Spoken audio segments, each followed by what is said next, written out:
Thousands of people took to the street against the socialist government. Cuba's president called on his supporters in a TV speech to oppose the demonstrators. In rare protests in Cuba, thousands of people took to the street against the communist government.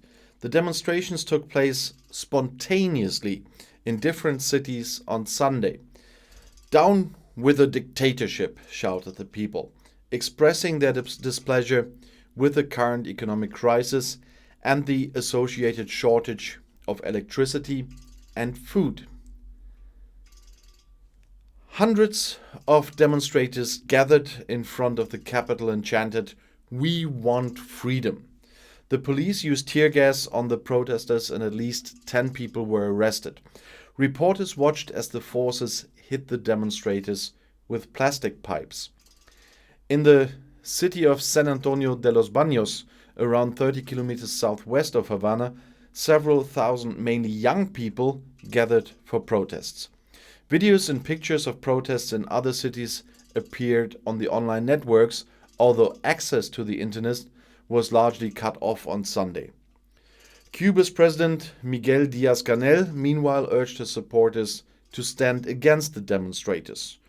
"We call on all revolutionaries in the country, all communists, to take to the streets where these provocations are taking place," he said in a TV address, and encouraged his supporters to stand up to the demonstrators with determination, firm and courage. The US warned the Cuban government against violence against peaceful demonstrators.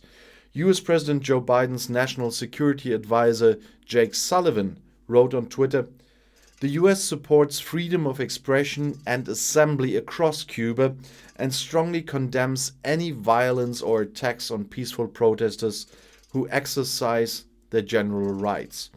We are deeply concerned about the calls to fight in Cuba," said US diplomat Julie Chang, who is responsible for Latin America. "We call for calm and condemn all violence," she said.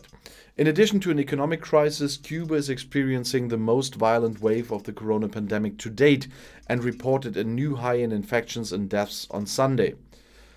The country has recently seen a surge in cases. On Sunday, Cuba recorded 6,923 new infections and 47 deaths. Demonstrations rarely take place in Cuba.